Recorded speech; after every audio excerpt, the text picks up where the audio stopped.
I move on and I give the floor to distinguished representative of International Union for the Conservation of Nature and Natural Resources. You have the floor.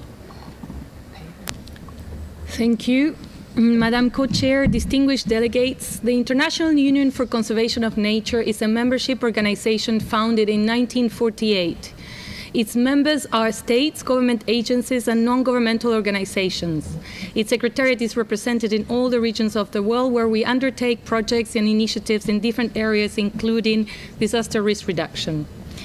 Madam Co-Chair, we are pleased to know that almost all the interventions made by governments and others since yesterday reflect one point of consensus.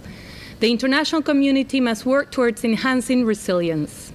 In this context, IUCN wishes to highlight the importance of ecosystems in enhancing resilience. Ecosystem conservation, restoration, and their sustainable management can play a critical role in people's ability to prevent, cope with, and recover from disasters, and hence considerably enhance communities' resilience. Ecosystems also provide many livelihood benefits, as you know, such as food, firewood, clean water, fibers, and medicines that contribute to the overall resilience of communities to disasters and climate change.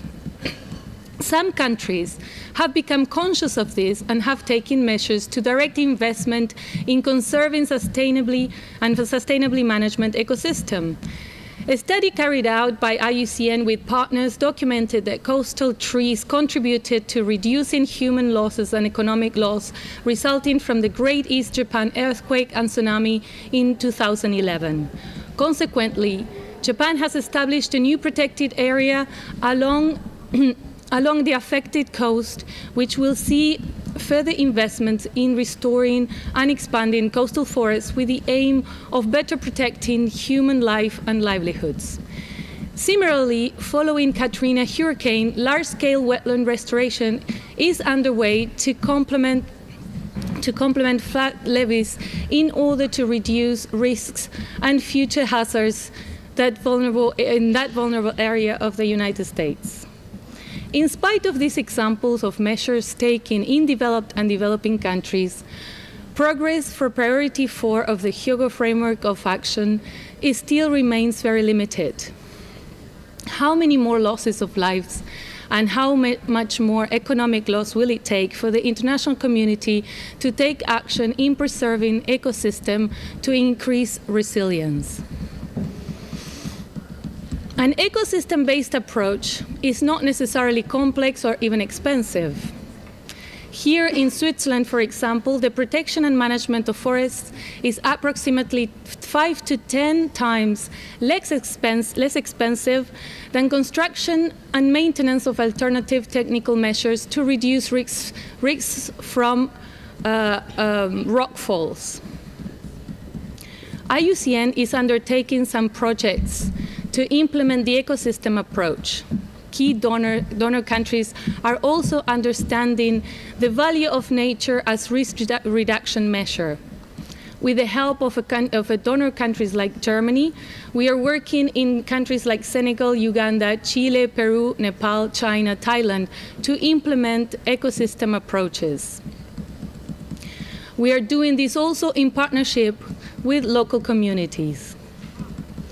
IUCN is also following other closely related processes, namely the negotiations on sustainable development goals and climate change, and takes the opportunity to highlight the importance of ensuring coherence among all these processes in order to multiply actions toward a resilient society.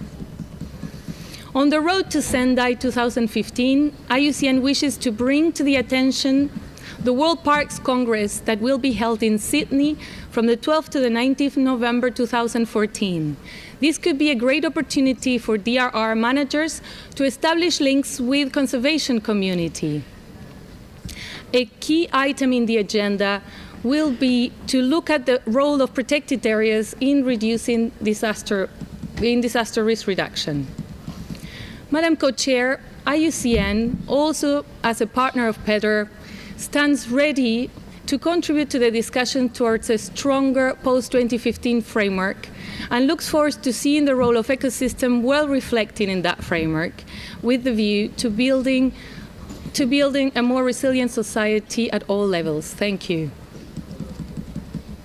I thank, you, the distinguished representative of IUCN.